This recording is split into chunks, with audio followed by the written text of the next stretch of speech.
comme c'est une binarisation, qu'est-ce que je fais? Je me rends compte que pour une valeur vraiment comprise entre 200 et 240, je peux définir là mon seuil. Quand je mets 235, voilà le résultat que j'obtiens. Et imaginons que sans connaître mon graphe, j'aurais précisé une valeur, je dirais 100 par exemple. Et là, je fais mon test.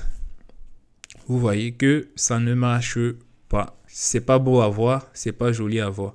Alors, c'est pour ça que en se servant de l'histogramme, on peut en quelque sorte prédire à quel moment on doit tronquer. Et pour ici, des valeurs comprises vraiment entre 250, non, entre 240 et 200 vont bien faire le travail. Du coup, on pourra laisser à 240 si vous le voulez. On aura toujours le résultat.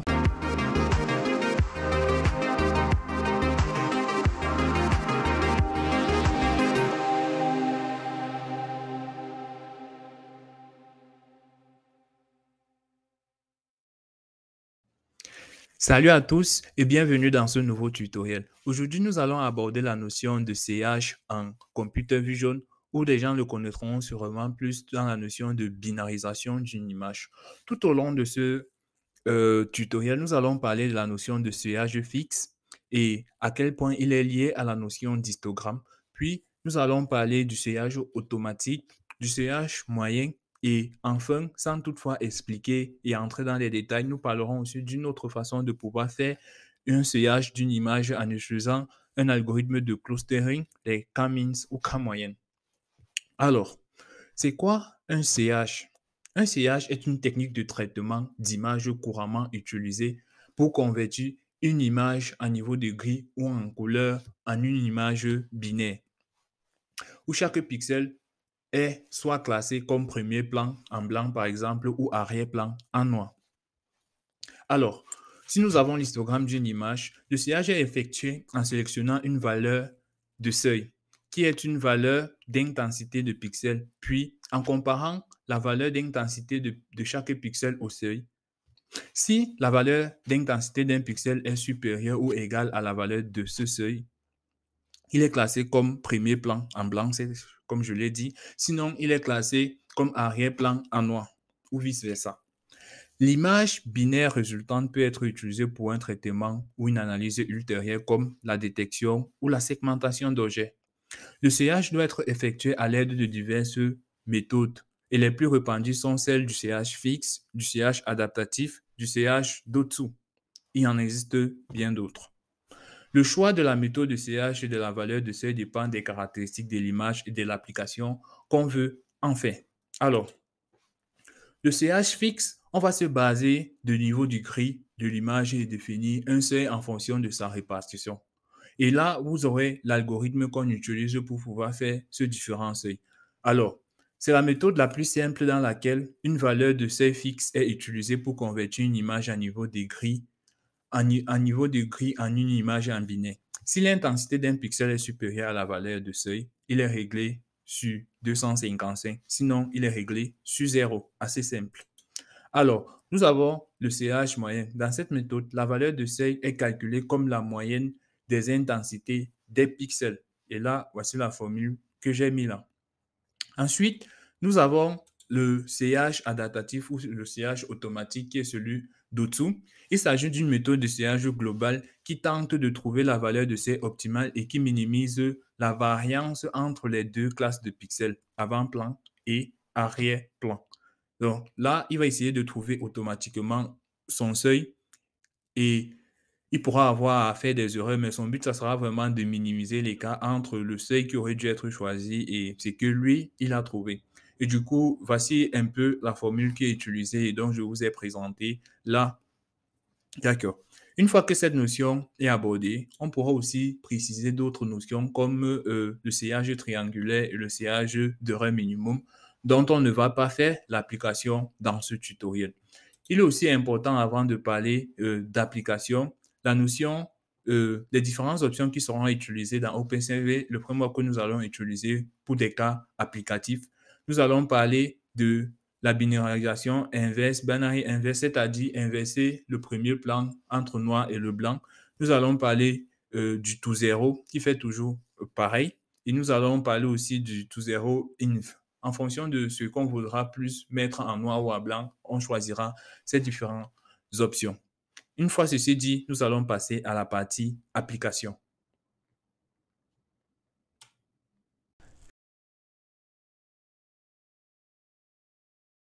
Alors, en ce qui concerne la partie application, ce que nous avons fait au tout départ, nous allons importer les différentes librairies qui seront nécessaires pour pouvoir effectuer ces différentes opérations de seuillage. Nous allons importer la librairie OpenCV via Import CV2, NumPy et Matplotlib. Puis, nous allons afficher l'image qui va nous permettre, qui sera notre image d'exemple ici, donc nous allons faire un seuillage, c'est-à-dire binariser l'image, où nous allons essayer de représenter des images, on va dire des pièces seront une partie et le reste de l'image sera une autre partie. Voilà, ça sera donc le travail qui nous incombera. Alors, pour cela, qu'est-ce que nous avons besoin de faire dans un premier temps? Nous avons besoin de regarder en ce qui concerne le seuillage automatique, l'histogramme de cette image. Et pour cela, j'ai besoin de son image en gris et ensuite je calcule l'histogramme avec CalX. Une fois que ceci est fait, je peux me rendre compte de la répartition de l'histogramme. Et je me rends compte qu'il y a beaucoup de pixels en blanc que d'autres pixels. Et ceci commence déjà à je peux dire, me donner une sorte d'ordre d'idée pour binariser mon image, pour sceller mon image, en disant que pour des valeurs autour de 200 à 240, je peux les transformer au-delà, en deçà de ça, je peux les transformer à 0. Au-dessus, je les transforme en 255. Et pour faire cela, qu'est-ce que nous avons? Nous utilisons la librairie, la fonction threshold de OpenCV pour pouvoir faire cela. Qu'est-ce que je fais? Je passe mon image en gris et je passe mon seuil et je lui donne aussi la valeur maximale, c'est-à-dire 255 pour le pixel en blanc. Voilà. Du coup, et je précise ma méthode d'affichage. Comme c'est une binarisation, qu'est-ce que je fais? Je me rends compte que pour une valeur vraiment comprise entre 200 et 240, je peux définir là mon seuil. Quand je mets 235, voilà le résultat que j'obtiens. Et imaginons que sans connaître mon graphe, j'aurais précisé une valeur, je dirais 100 par exemple. Et là, je fais mon test. Vous voyez que ça ne marche pas. C'est pas beau à voir, c'est pas joli à voir. Alors, c'est pour ça que en se servant de l'histogramme, on peut en quelque sorte prédire à quel moment on doit tronquer. Et pour ici, des valeurs comprises vraiment entre 250, non, entre 240 et 200 vont bien faire le travail. Du coup, on pourra laisser à 240 si vous le voulez. Et on aura toujours le résultat. Ce que je pourrais encore vous montrer là, c'est si on essaie plutôt d'inverser, de mettre des pièces en premier plan et de mettre le blanc en second plan, ce que ça donne. Je peux tester là et vous voyez que en utilisant cette option, on ne réussit pas à bien segmenter l'image. Du coup, c'est mieux de rester avec cette option. D'autres images auraient pu marcher, mais pour l'autre ici particulièrement, ça ne marche pas. Donc, du coup, on va rester avec ça. Et ce que je peux faire, je peux aussi prendre une autre image. Non, c'est bon. Là, maintenant, ce qu'on va faire, c'est utiliser maintenant la technique du seuil moyen. Et le seuil moyen veut juste que le threshold soit la moyenne des différentes intensités de pixels qui se trouvent dans l'image. Ce que je fais, je calcule donc cette moyenne en utilisant la fonction cv2.min et je passe mon image de gris et je récupère la valeur en premier argument et je laisse le reste. Puis, on va afficher pour voir la moyenne de cette image et on va dans la fonction threshold, on va préciser simplement cette moyenne et puis on va faire l'affichage. Et je run et voilà le résultat. Là, je peux run encore ici et Vous voyez que c'est nettement mieux là aussi en moyenne. Et on est à 219. Et là, on est déjà, j'avais défini à 240. Voilà. Donc, pas mal. Pour des valeurs vraiment comprises entre 200 et 240, on aura un résultat plutôt satisfaisant. On va maintenant utiliser la méthode automatique au-dessous. Et pour cela, qu'est-ce qui change? On va simplement venir ajouter ce paramètre là dans la fonction threshold en combinaison de notre paramètre qu'on aura déjà choisi par avance pour différencier les différentes parties. Alors, une fois que ceci est fait, on affiche simplement notre fonction et aussi le seuil automatique que c'est à trouver quand je run. Et on est là à 197. Bien sûr, je vous ai dit à partir de 200, le truc est mieux, mais la méthode automatique a trouvé cela en essayant de minimiser la variance, comme je l'ai dit. Il arrive à 197. Ça peut être souvent bien, comme ça peut être pas bien. Pour des images assez faciles comme celle-ci où déterminer facilement le seuil est facile, c'est très bien de les utiliser directement la méthode fixe ou la méthode moyenne. Mais lorsqu'on a fait à des cas un peu plus compliqués, la méthode d'au-dessous pourra marcher.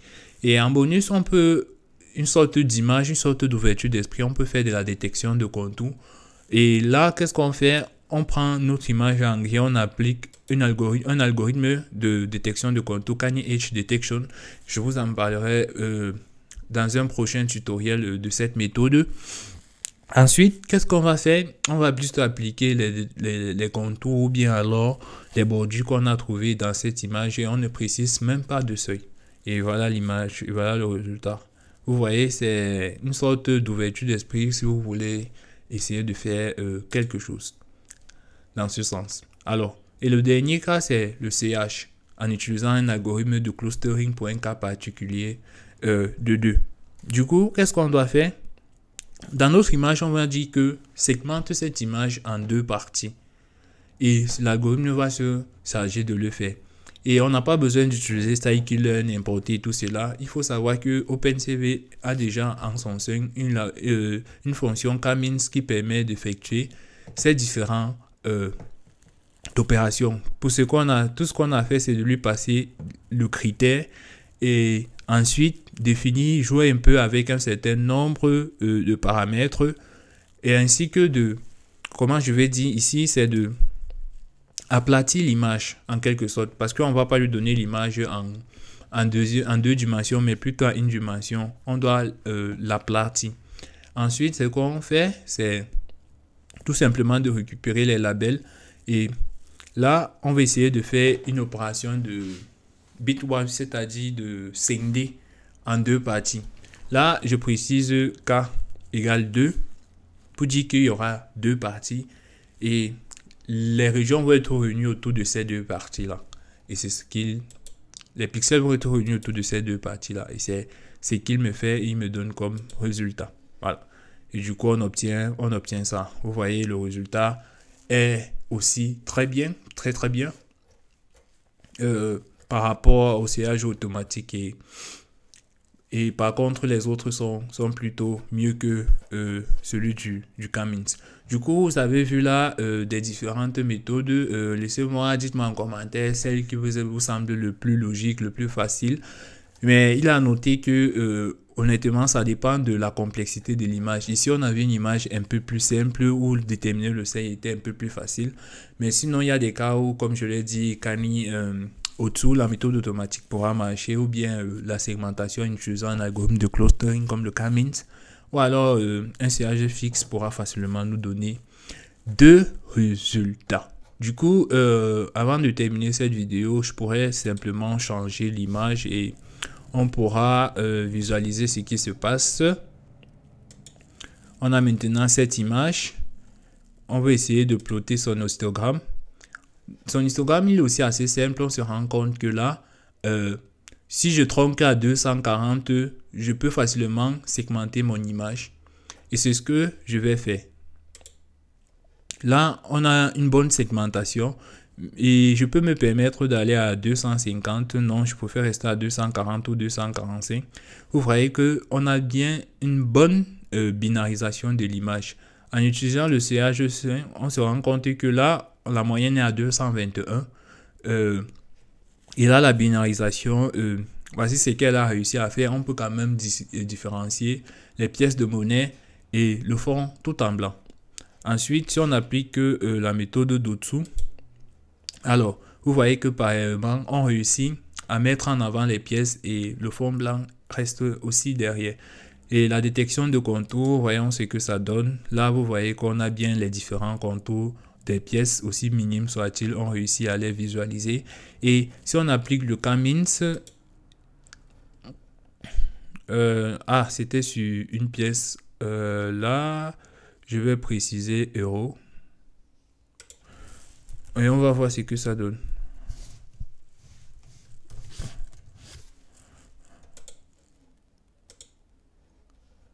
Voilà, et voilà ce qu'on obtient comme résultat. Pas ouf, encore de problèmes, mais c'est déjà ça. Voilà. Voilà, en ce qui s'agit de cette notion de CH, ce qu'il y a à connaître et à savoir. Du coup, n'hésitez pas à me faire part de vos différents problèmes et surtout, likez et partagez la vidéo si vous avez aimé.